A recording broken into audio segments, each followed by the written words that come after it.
Governador do Texas promete veto à Câmara Estadual após boicote à PL sobre votos. O governador do Texas, Greg Abbott, declarou nesta segunda-feira que irá vetar a proposta de orçamento estadual que financia o legislativo. A declaração foi feita depois que os democratas da Câmara dos Representantes estadual boicotaram a votação de um projeto de lei sobre as eleições. Abre aspas. Vetarei o artigo 10 do orçamento aprovado pelo Legislativo. O artigo 10 financia o Poder Legislativo.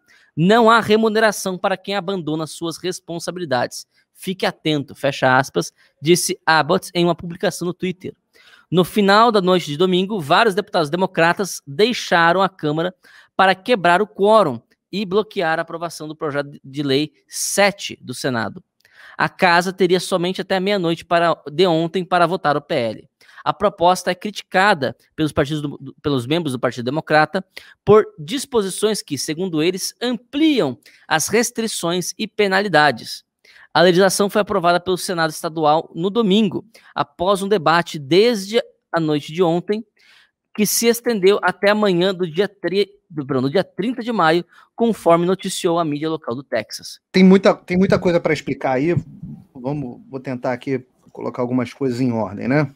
Primeiro, ao contrário do que o brasileiro tem acesso, dentro dos Estados Unidos se discute abertamente os problemas que as últimas eleições trouxeram. Que não há dúvida de que houve fraude, a dúvida que há é a escala da fraude e se ela foi o suficiente para alterar o resultado das eleições, em quantos estados ela aconteceu e em que número. Mas ficou bastante claro que o processo era, digamos assim, bastante frágil. Tá?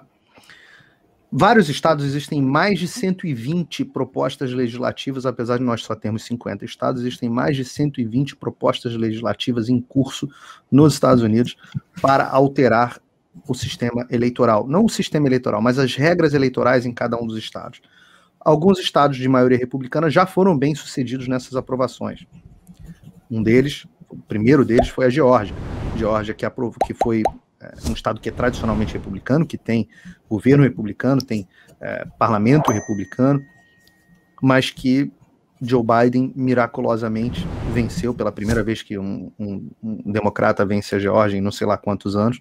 Joe Biden venceu por um punhado de votos, se não me engano, algo menos de 20 mil votos, que apareceram todos em cima da hora e todos os votos que chegaram nas tais urnas de ausência, pessoas que submeteram seus votos pelos correios e cuja assinatura não foi verificada, porque a legislação eleitoral permitia esse tipo de coisa. Na verdade, não permitia, mas isso é um assunto mais longo. Bom, a Geórgia aprovou, o Arizona aprovou, a Flórida aprovou na semana retrasada um projeto ambicioso. Agora o Texas está aprovando vários outros estados, tem discussão na Pensilvânia, tem discussão no Michigan, tem discussão em diversos outros estados. Isso é o primeiro ponto para esclarecer. O que dizem, em geral, essas leis? A lei do Texas tem mais algumas coisas, mas o que dizem essas leis? Ora, nada de muito absurdo. As regras dizem que você não pode ter pontos de coletas de cédula espalhados pela cidade, porque você não sabe o que fazer, né? Dizem que você precisa... limitam a possibilidade da votação à distância, essa tal da votação pelo correio, falam da necessidade de conferência de assinatura, e várias delas aumentam a necessidade de um documento de identidade para você poder votar. Eu sei que isso parece muito estranho para o brasileiro, mas em diversos estados americanos, e as regras variam de estado para estado, as pessoas não precisam de um documento de identidade para votar. Então você pode votar, você pode dizer que é alguém, ir lá e votar no nome da pessoa e não vão pedir o seu documento de identificação, porque a regra é assim. O que o Joe Biden está dizendo, e esse discurso é o discurso dos democratas, é que, de alguma forma, exigir uma cédula de identidade, que é gratuita, que você vai em qualquer departamento, tem centenas de locais aqui para você conseguir uma cédula de identidade, ou uma driver's license, uma identificação emitida pelo governo, de que isso dificultaria desproporcionalmente. Ele diz aí, e eu vou usar os termos deles, população negra e marrom, e quando você fala marrom aqui, você se refere a imigrantes latinos, dificultaria a eles a capacidade, o acesso ao voto.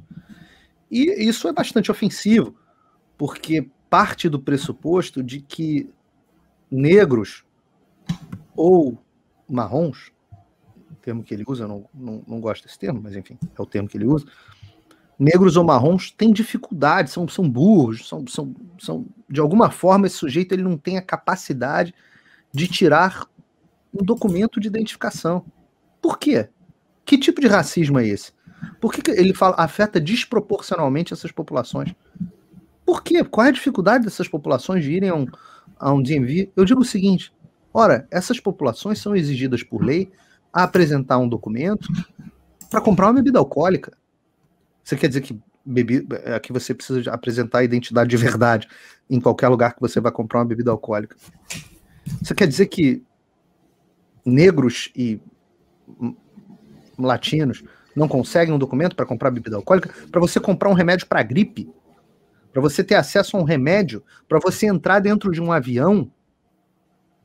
Para tantas coisas aqui você tem uma necessidade de documento de identidade. No entanto, toda a esquerda diz que isso dificulta o acesso ao voto. Eu tenho que fazer um paralelo, não tem como não fazer um paralelo disso com o Brasil. Porque da mesma forma que no Brasil você virtualmente não tem argumentos contra a implementação do voto impresso, do voto eletrônico combinado com o voto impresso auditável, da mesma forma que você não tem argumentos reais contra isso, todos os argumentos são falácias grotescas, você também não tem argumentos aqui nos Estados Unidos reais, não pode me botar para debater com qualquer um, porque é uma coisa absolutamente ridícula, você não tem argumentos em favor da proibição, em favor dessas reformas, em desfavor dessas reformas eleitorais. O único argumento real, e isso me gera, claro que me faz ter enormes suspeitas, é de que essas pessoas que são contra implementação de medidas de segurança para as eleições, ora, elas têm interesse de que eleições sofram fraudes. E isso vale tanto para os Estados Unidos quanto para o Brasil. Toda vez que eu vejo alguém falar contra o voto auditável no Brasil, o voto impresso em combinação com o eletrônico, eu olho para a pessoa e falo assim, qual é o interesse por trás? Por que será que essa pessoa quer fazer isso? E eu já tentei, agora está na moda com o pessoal que era direita, ex-direita, gente até que eu tenho apreço, por quem eu tenho apreço pessoal, se tornarem contra o voto impresso, porque essa é uma pauta forte do Bolsonaro. E, bom, isso é a primeira parte, né? Agora, o que está acontecendo especificamente no Texas? O Texas é uma coisa estranha para o brasileiro, mas é uma coisa que eu defendo para todos os estados do Brasil, inclusive para o governo federal. O Texas não tem deputados e senadores, deputados estaduais e senadores estaduais, aqui todos os estados têm senado, o Texas não tem o seu corpo legislativo, ele não trabalha o tempo inteiro. Todos eles têm as suas profissões nos seus estados, então o sujeito é advogado, o sujeito é médico, o sujeito tem lá a vida dele, seja lá o que ele for, jornalista, faz o que for. Ele não é político profissional. E, de tempos em tempos, o governador do estado convoca a legislatura para que eles votem os temas que existem para ser discutidos. E esse é o problema que se tem agora, porque esta legislatura está se encerrando. E quando diz que o prazo para votação era até a meia-noite, era o prazo para votação nesta legislatura. Agora, o governador pode fazer uma convocação extraordinária da legislatura e isso pode ser votado ainda assim. O que os democratas tentaram fazer nessa situação foi ganhar tempo.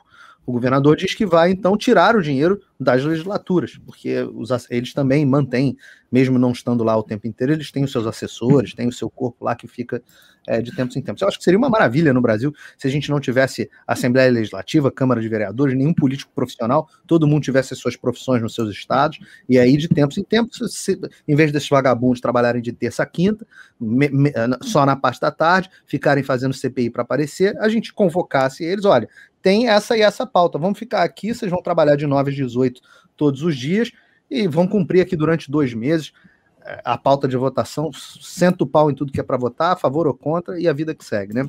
Enfim, infelizmente isso parece um sonho distante no Brasil. Mas essa é a explicação para a notícia.